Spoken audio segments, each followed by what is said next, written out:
शंकर के पास बहुत समय से एक बहुत ही भली अच्छी गाय थी जिसका नाम मधु था। मधु ने काफी सालों तक शंकर को भर भर के दूध दिया। जब वो बहुत गरीब हुआ करता था तब से मधु उसके पास थी और मधु की वजह से शंकर की गरीबी दूर हुई। उसका दूध इतना टेस्टी और मीठा दूध था कि सारे गांव वाले उसी के घर से दूध ले जाना पसंद करते थे।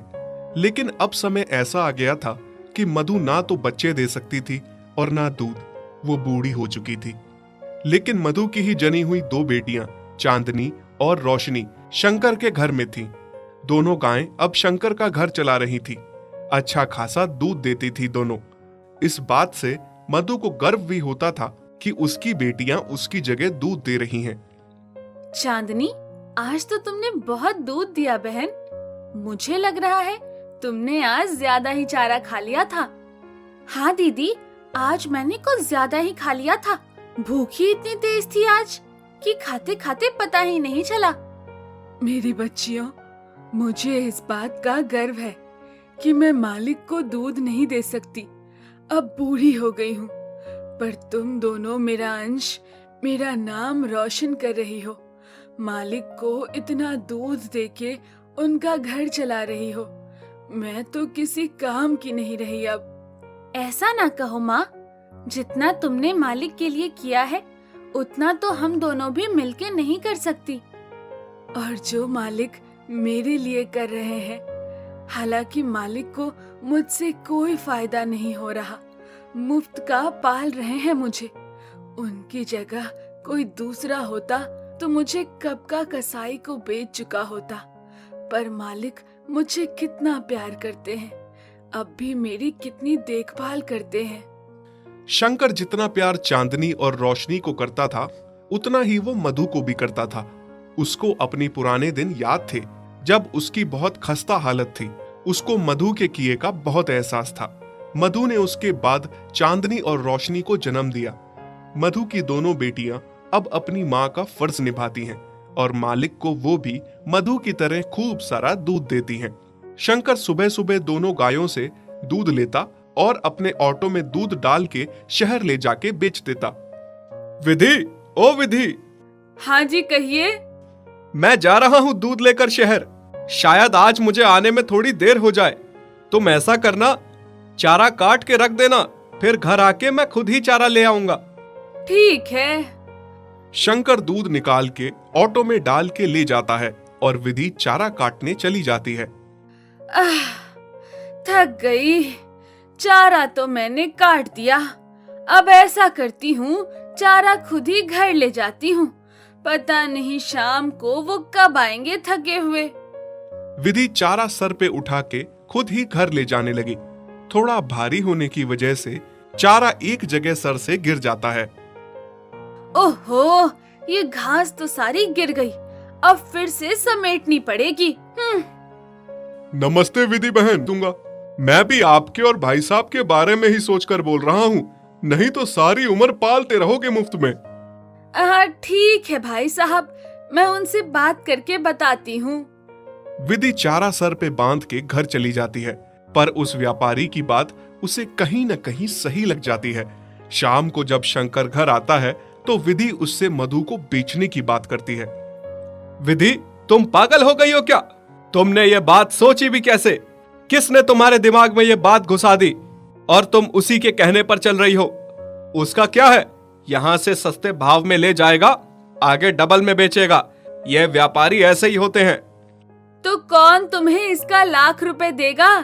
मुफ्त का खिलाने से अच्छा है 7,000 तो आ जाएंगे ना। कैसी बातें कर रही हो तुम? भूल गई, आज हम जो कुछ भी है मधु की वजह से ही हैं, और चांदनी और रोशनी भी उसी की देन है। ओहो मेरे दयालु पति, तुम भी ना, जैसा मैं कहती हूँ वैसा ही करो। वैसे भी उससे हमें कोई फायदा नहीं हो रहा है। अच्छा, कल को मैं भी किसी वजह से अगर काम ना कर पाऊं, बीमार रहने लगूं, तो तुम मुझे भी घर से निकालने की बात करोगी? बस, मैंने कह दिया, मधु यहीं रहेगी हमेशा मेरे साथ, मेरे घर में। वो इस घर के लिए बहुत शुभ है। ठीक है, अगर ऐसी बात है तो मैं भी देखती हूँ कैसे नहीं जाएगी आपकी बूढ़ी गाय इस घर से। दिन रात विधि अपने पति के साथ जिद करती है मधु को बेचने की। फिर एक दिन शंकर बीवी के आगे मजबूर हो जाता है और उसे बीवी की बात माननी ही पड़ती है। अगले ही दिन विधि उस व्यापारी को घर बुला लेती है। चांदनी, देख तो जरा, ये कौन आया है हमारे घर पे? हाँ दीदी, और इसके हाथ में तो रस्सी भी है। कहीं मालिक ने हम में से किसी को बेचने के लिए व्यापारी तो नहीं बुलाया है? नहीं मेरी बच्चियों, ऐसा ना सोचो। मालिक और मालकिन बहुत अच्छे हैं, उन पे खामखा शक ना करो।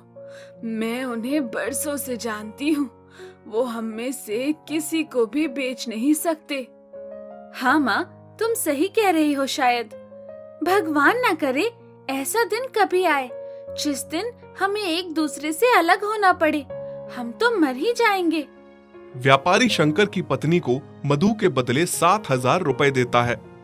अरे वाह, बड़े दिनों बाद इतनी बड़ी रकम हाथ आई है। लेकिन शंकर इस बात से बहुत दुखी था। उसे बहुत बुरा लग रहा था कि ये कैसी औरत है, चंद पैसे के लिए घर की लक्ष्मी को ही बेच रही है। थोड़ी देर बाद शंकर मधु के पास आता है और उसके सर पे हाथ फेरता है। मुझे माफ कर दो मधु, पत्नी की जिद के आगे मुझे तुम्हें बेचना पड़ रहा है। उसे लगता है कि तुम अब बूढ़ी हो गई हो, हमारे किसी काम की नहीं हो अब। हो सके तो मुझे माफ कर देना। ये सुन के मधु, चांदनी और रोशनी को बहुत बड़ा झटका लगता है। माँ, तुम्हें तो बड़ा यकीन था ना मालिक पे। देखा कैसा यकीन तोड़ दिया एक ही झटके में। आपने इनके लिए इतना कुछ किया, दूध के साथ अपना खून भी निचोड़ के दिया। जब इनका घर गृहस्थी बन गई तो अब इनको लगने लगा आप किसी काम की नहीं हो। कल को ये लोग हमारे साथ भी ऐसा ही करेंगे। अब क्या होगा माँ? ये व्यापारी आपको कसाई को दे देगा। हाँ माँ, सच कहते हैं, इंसानों को जिस चीज से फायदा होता है उसको रखते हैं। अगर वो चीज किसी काम की ना रहे उसे नहीं रखते। बहुत मतलबी होते हैं ये इंसान। बुरा तो मुझे भी बहुत लग रहा है मेरी बच्चियों, पर मेरी भी समझ में नहीं आ रहा मालिक ऐसा क्यों कर रहे हैं। तभी व्यापारी मधु को रस्सी से बांध के वहां से ले जाने लगता है। चांदनी और रोशनी बहुत रोती हैं। माँ, माँ, माँ, हम आपके बिना कैसे रहेंगे? जाते जाते मधु की आंखों में बस आंसू थे। वो तो अपने मालिक से उसके बेचने का शिकवा भी नहीं कर पाई। व्यापारी उस बुजुर्ग गाय को रास्ते में खूब मारते मारते ले जाता है। घर पहुंच के उसे गौशाला में बांध देता है और खूब सारा चारा खिलाता है। लेकिन मधु को पता था कि उसे खूब खिलाएगा पिलाएगा, फिर कसाई को उसे बेच के मोटी रकम हासिल करेगा। फिर थोड़ी देर में कसाई व्यापारी से मिलने आता है। व्यापारी उसे कहता है कि कुछ दिनों में आके उसे ले जाए। नहीं नहीं, ये व्यापारी तो मुझे कसाई को सौंप रहे हैं। मुझे नहीं मरना। मालिक, आपने ऐसा क्यों किया? मेरी क्या गलती थी? हाँ, मुझे इतनी जल्दी हार नहीं माननी चाहिए। मुझे वापस मालिक और अपनी बच्चियों के पास जाना होगा। न जाने मेरी बच्चियों का मेरे बिना क्या हाल है। उधर चांदनी और रोशनी का अपनी माँ के बिना बहुत बुरा हाल था। फिर रात में जैसे तैसे गले का खूंटा तोड़ के मधु भागती हुई घर पहुंच जाती है। चांदनी और रोशनी को जैसे ही अपनी माँ दिखती है, उनके लिए मानो सवेरा हो जाता है। मधु अपनी दोनों बच्चियों को गले से लगाती है। माँ, आप आ गई। अब हमें छोड़ के कभी मत जाना। हम आपके बिना मर जाएंगे माँ। हाँ मेरी बच्चियों, मैं अब कभी भी नहीं जाने वाली हूँ। सुबह जब शंकर दूध निकालने गौशाला में आता है और वहां वो मधु को देखता है तो बहुत खुश हो जाता है। उसके सर पे हाथ फेर के प्यार देता है। विधि, विधि देखो तो कौन आया है। अरे क्यों चिल्ला रहे हैं आप? कौन आया है? हाँ, ये मधु ये वापस कैसे आ गई? देखा, मैं ना कहता था, मधु हमें बहुत प्यार करती है, उसको हमें नहीं बेचना चाहिए। तुम चुप रहो जी। चिल्ला के तो ऐसे बुला रहे थे जैसे पता नहीं क्या हो गया। इस बूढ़ी बेकार गाय को मुफ्त का खाने की आदत हो गई है। मैं कहती हूँ जल्दी इस व्यापारी को बुलाओ, उससे पैसे लिए हैं, यहाँ आके इसे ले जाए। शंकर मजबूर होकर फिर से उसी व्यापारी को बुलाता है मधु को ले जाने के लिए। भाई साहब, इस बार इस गाय को मोटी रस्सी से बांध के ले जाना ताकि दोबारा लौट के ना आए। माँ, ये फिर से आपको भेजने की तैयारी में है। कोई बात नहीं बेटी, मालिक ने अगर मेरे लिए यही सोचा है तो यही सही। इस बार मैं लौट के नहीं आऊंगी। बस मेरे जाने के बाद तुम दोनों अपना ख्याल रखना। नहीं माँ, ऐसा ना कहो। व्यापारी मधु को फिर से ले जाता है, पर इस बार मधु जाने में कोई जिद नहीं करती, क्योंकि उसे पता था उसकी जिद करने का कोई फायदा नहीं। वो अगर फिर से लौट आई तो मालकिन उसे फिर से भिजवा देगी। इधर चांदनी और रोशनी का रो रो के बुरा हाल था। दोनों ने माँ की याद में खाना पीना छोड़ दिया था। दोनों बीमार हो गई थी, दूध देना छोड़ दिया था। देखिए ना जी, किसकी नजर लग गई हमारे घर को। चांदनी और रोशनी कितनी बीमार है, खाना पीना छोड़ दिया है दोनों ने। इतना अच्छा कारोबार हमारा बंद हो गया है। ये और कुछ नहीं, मधु का फिटकार लगा है हमें। बोझ थी ना वो तुम्हारे लिए, जबरदस्ती उसे बेच दिया। जिसने शुरू से हमारा साथ दिया, बाद में जब वो तुम्हारे किसी काम ना आने लगी तो उसे बेच दिया। खुद गर्ज औरत, इनको भी इनकी माँ से अलग कर दिया। ये तो होना ही था, मुझे अपने साथ पाप का भागीदार बना दिया तुमने। आप सही कह रहे हैं जी, बहुत बड़ी गलती हो गई है मुझसे। मैं आपके आगे हाथ जोड़ती हूँ। आप उस व्यापारी के पैसे लौटा दीजिए और मधु को घर ले आइए। अगले दिन जब शंकर और विधि मधु को लेने व्यापारी के घर जाते हैं तो वहां वो देखते हैं कि व्यापारी ने मधु को कसाई को बेच दिया है और कसाई मधु को ले जा रहा है। अरे कौन हो तुम और मेरी मधु को कहाँ ले जा रहे हो? कहाँ ले जा रहा हूँ मतलब? मैंने इसे खरीदा है, वो भी डबल भाव में। मैं तुम्हें इसके भी डबल पैसे दूंगा। मेरी गाय मुझे वापस कर दो। ठीक है, ले लो, मुझे तो पैसे से मतलब है, पर इस बूढ़ी गाय में रखा क्या है? वो तुमसे मतलब नहीं है। तुम बस पैसे लो और हमारी गाय को वापस करो। शंकर और मधु कसाई को पैसे देते हैं और मधु को वापस ले आते हैं। मधु, मुझे माफ कर दो। मैं कितनी गलत थी। मैंने तुम्हारे साथ कितना गलत किया। मेरी वजह से आज तुम्हारे साथ वो कसाई न जाने क्या कर लेता। हाँ मधु, अब जो भी हो जाए, मैं तुम्हें कभी खुद से अलग नहीं करूंगा। जब चांदनी और रोशनी अपनी माँ को वापस पाती हैं, तो बहुत खुश हो जाती हैं और दोनों अपनी माँ के गले लग जाती हैं। राम जी के पास एक गाय थी जिसका नाम चांदनी था और एक बैल था जिसका नाम चांद था। चांदनी बहुत जल्द एक बच्चा देने वाली थी। राम जी अपनी गाय और बैल से बहुत ही प्यार करता था। चांदनी और चांद एक दूसरे से बहुत प्यार करते थे। चांद तो मानो पति की तरह चांदनी का ख्याल रखता था। एक दिन राम जी अपनी पत्नी लक्ष्मी से कहता है, लक्ष्मी, ओ लक्ष्मी, अब जल्द ही हमारे भाग खुलने वाले हैं। बहुत जल्द चांदनी को बच्चा होने वाला है। उसके बाद चांदनी खूब सारा दूध देगी। उस दूध को बेचने मैं शहर जाऊंगा। हम खूब सारे पैसे कमाएंगे। हाँ जी, आप सही कह रहे हैं। फिर कुछ दिन बाद चांदनी एक छोटे से बछड़े को जन्म देती है। राम जी और लक्ष्मी बहुत खुश हो जाते हैं। कुछ ही दिनों में राम जी की अच्छी खासी कमाई चलने लगती है। चांदनी जो भी दूध देती थी, राम जी उसे सुबह शहर जाकर बेचता था। फिर एक दिन राम जी दूध बेच के शहर से घर लौटा। तभी पीछे से एक आदमी राम जी को आवाज लगाता है, राम जी भाई सुनिए तो। हाँ बोलो, क्या बात है भाई? भाई, मैं यहाँ से गुजर रहा था तभी मेरी नजर तुम्हारे बैल पर पड़ी। तुम्हारा बैल मुझे बहुत अच्छा लगा। मैं बैलों का व्यापारी हूँ। मैंने देखा तुम्हारे पास तो एक ही बैल है। तुम एक बैल का क्या करोगे? मैं तुम्हें इसके अच्छे दाम दूंगा। अगर तुम चाहो तो मुझे बेच दो। नहीं नहीं भाई, मुझे अपने बैल से बहुत प्यार है। उसके यहाँ रहने से मेरा कोई नुकसान नहीं है। मैं उसे नहीं बेचना चाहता। ठीक है भाई, कोई जबरदस्ती नहीं है, पर तुम जब भी इस बैल को बेचना चाहो तो मुझे ही बेचना। फिर वो आदमी वहां से चला जाता है। पीछे खड़ी लक्ष्मी सारी बातें सुनती है और रात को खाना खाते समय राम जी से कहती है, आपने उस आदमी को बैल बेचने से मना क्यों किया जी? तो तुम क्या चाहती हो? मैं चांद को बेच दूं? जानती हो ना, जब हमारे पास कोई नहीं था तो हमें छोटा सा चांद रास्ते में मिला था, और फिर जब से हम उसे घर लाए हैं तो मानो हमारी किस्मत ही बदल गई। उफ, आप कितना दिल से सोचते हैं जी।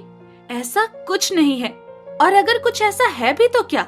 सारी उम्र उस बैल को मुफ्त में पालते रहना है क्या? उसका तो हमें कुछ फायदा भी नहीं है। उफ, सेठ कितना अच्छा दाम दे रहा था। मैं कह देती हूँ, आप कल ही सेठ से बात करिए और इस चांद को बेच दीजिए। राम जी चांद से बहुत प्यार करता था। वो उसे बेचना नहीं चाहता था। पत्नी के दबाव में आके चांद को सेठ को बेचना पड़ता है। अगले दिन सेठ बैल को लेने आता है।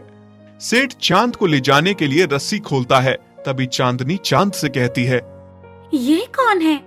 और चांद तुम्हारी रस्सी क्यों खोल रहा है? मुझे तो ऐसा लग रहा है मालिक ने मुझे बेच दिया है। ये मेरा नया मालिक है। नहीं नहीं चांद, ऐसा मत कहो। तुम चले गए तो तुम्हारे बिना मेरा और हमारे बच्चे का क्या होगा? ऐसा नहीं हो सकता। चांदनी, मैं भी तुम दोनों के बिना कैसे रहूंगा? पर मालिक ने ऐसा क्यों किया? हाँ, शायद मैं उनके अब किसी काम का नहीं रहा हूँ, इसलिए मुझे बेच दिया। फिर सेठ रस्सी खोल के चांद को वहां से ले जाने लगता है। ये सब देख के राम जी को बहुत दुख हो रहा था। चांद पीछे मुड़ मुड़ के चांदनी और अपने बच्चों की ओर देख रहा था। चांदनी का भी रो रो कर बुरा हाल था। वहीं दूसरी ओर लक्ष्मी खुश थी कि चांद को बेच के अच्छा दाम मिला। रास्ते में चांद को सेठ ने खूब मारा। घर पहुंचने में पूरा दिन लग गया। चांद को बहुत बड़ी गौशाला में बांध दिया गया, जहां और भी बहुत सारे बैल थे और खाने को सूखी घास दी गई। चांद का उस अनजानी जगह पर बिल्कुल भी मन नहीं लग रहा था। उसने वो सूखी घास नहीं खाई और पूरी रात वहां से भागने की योजना बनाने लगा। वहीं दूसरी तरफ चांदनी ने भी चारा नहीं खाया। वो भूखी प्यासी ही थी। चांद जिस रस्सी से बंधा था उसे उसने खींचकर तोड़ दिया। अगले दिन जब चांदनी ने देखा तो चांद उसके सामने था। चांदनी को अपनी आंखों पर यकीन नहीं हो रहा था कि चांद लौट आया था। अब मैं तुम्हें छोड़कर नहीं जाऊंगा। सच? तभी राम जी बाहर आकर देखता है चांद लौट आया है। उसे अपनी आंखों पर यकीन नहीं हो रहा था। लक्ष्मी, अरे ओ लक्ष्मी, देखो तो कौन आया है।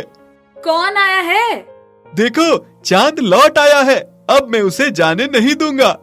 तुम क्या इसके लौटने पे खुश हो रहे हो? सेठ को बुलाओ, इसको यहाँ से ले जाए। हाँ, इस बैल को फ्री का खाना खाने की आदत है, तभी वापस आ गया है। अगले दिन सेठ फिर से चांद को ले जाने आता है। ये फिर से आ गया। नहीं नहीं, मैं नहीं जाऊंगा। हे भगवान, मालिक ऐसा क्यों कर रहे हैं? क्यों हमें अलग कर रहे हैं? सेठ चांद को फिर से ले जाने लगता है। इस बार वो उसे मारता नहीं है। घर पहुंच के उसे गौशाला में बांध देता है। उसे फिर से सूखी घास खिलाई जाती है। चांद को इस बार एक मोटी रस्सी से बांध दिया जाता है ताकि वो भाग न सके, पर फिर भी वो वहां से भागने के बारे में सोचना नहीं छोड़ता। इस बार भागूंगा तो चांदनी और अपने बच्चों को लेकर कहीं दूर जाऊंगा ताकि फिर से हमें कोई अलग ना कर सके। वहीं दूसरी ओर चांदनी चांद के बिना बहुत उदास थी। उसके लिए चांद के बिना रहना एक एक दिन मुश्किल हो रहा था। उसने खाना पीना छोड़ दिया था। ये देखकर राम जी और लक्ष्मी बहुत दुखी हो रहे थे। देखिए ना जी, हमारी लक्ष्मी को अचानक से क्या हो गया है? अच्छी भली थी, अचानक से इतनी बीमार कैसे हो गई? ये सब तुम्हारे कारण हुआ है। तुम्हारे साथ मैं भी इस पाप का भागीदार बन गया हूँ। हाँ, मेरे कारण? मैंने क्या किया? क्या तुम अंधी हो गई हो? तुम्हें दिखता नहीं है चांद और चांदनी का प्यार? वो दोनों एक दूसरे से कितना प्यार करते हैं। चांदनी का बच्चे का बाप भी चांद ही है। तभी चांद भाग भाग कर अपने परिवार के पास लौट आता है और हमने किसी के परिवार को तोड़ा है, इसका पाप तो हमें जरूर लगेगा। आप सही कह रहे हैं जी, मुझसे बहुत बड़ी भूल हो गई। पैसों के लालच में मैंने ये क्या कर दिया। आप कल ही जाकर सेठ को उसके पैसे वापस कर दीजिए और चांद को घर ले आइए। उधर चांद पूरी रात रस्सी को तोड़ने में लगा रहता है। आखिरकार उसकी मेहनत रंग लाई। वो उस मोटी रस्सी को तोड़ने में कामयाब हो ही जाता है और रात में वहां से भाग जाता है। रात के अंधेरे में वो रास्ता भटक जाता है और चलते चलते बहुत थक जाता है। ऊपर से भूख और प्यास से बहुत बुरा हाल था। फिर चांद को एक जगह हरी घास का खेत दिखता है। चांद उस खेत में घुस जाता है और घास खाने लगता है। तभी कुछ लोग उसे घेर लेते हैं और पकड़ के एक छोटी सी अंधेरी गौशाला में बांध देते हैं। यहाँ पहले से बहुत दुर्बल पड़े हुए डरे जानवर थे। राम जी अगले दिन सेठ के पास चांद को लेने के लिए पहुंचता है, पर सेठ से उसे पता चलता है कि चांद फिर से भाग गया। राम जी आके अपनी पत्नी को बताता है। दोनों चांद के लिए बहुत चिंतित होते हैं। हमारा चांद कहाँ गया होगा? अभी तक तो वो घर पहुंच जाता, पर उसका कोई अता पता ही नहीं है। कहाँ गया होगा वो भूखा प्यासा? आप सही कह रहे हैं जी, पर आप चिंता मत करिए, सब ठीक हो जाएगा। वहीं दूसरी तरफ चांद का उस कैद में दम घुट रहा था। वो सोच रहा था भगवान ने उसकी कितनी बुरी किस्मत लिखी है और कितना और दुख देखना बाकी है। मुझे तो लग रहा है कि मैं अब मर जाऊंगा। नहीं नहीं, इतनी तकलीफ उठाने के बाद अब मैं हार नहीं मानूंगा। मुझे कुछ भी करके अपने बच्चों और चांदनी के पास पहुंचना है, बस। तभी चांद दीवार को तोड़ने की सोचता है, क्योंकि दीवार कच्ची थी। उसने सींग मार मार कर दीवार तोड़ दी, लेकिन तभी वहां गौशाला का मालिक आ जाता है और चांद को बहुत मारता है। चांद को इतना मारा जाता है कि वो जमीन पर गिर जाता है। अब मैं तुम्हें और अपने बच्चों को लेकर कहीं दूर चला जाऊंगा, जहां हमें कोई अलग ना कर सके, कोई हम पे अपना हक ना जता सके। तभी लक्ष्मी चांद को वापस पाकर खुश होकर कहती है, चांद, तू आ गया। मुझे यकीन था तू जरूर आएगा। अजी सुनते हो? देखो तो कौन आया है। कौन आया है? हमारा चांद वापस लौट आया है। क्या? चांद आ गया? तभी राम जी रोते रोते उसके सर पे हाथ फेरता है और कहता है, मुझे माफ कर दो चांद, मैं तुम दोनों का गुनहगार हूँ। मुझे कोई हक नहीं बनता कि किसी के परिवार को तोड़ूं, और मैंने ये पाप किया। मुझे बहुत पहले ही ये सब नहीं करना चाहिए था।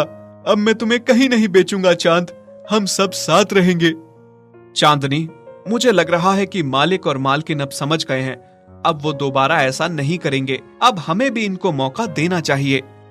हाँ, तुम सही कह रहे हो। और वैसे भी गलती भी तो इंसानों से ही होती है, और अंत भला तो सब भला। और फिर सब खुशी से रहने लगते हैं। यदि आप ऐसी कहानियां और देखना चाहते हैं तो हमारे चैनल को सब्सक्राइब करें और बेल आइकन पर क्लिक करें, ताकि हमारी सारी नई वीडियोस आप सबसे पहले देख सकें।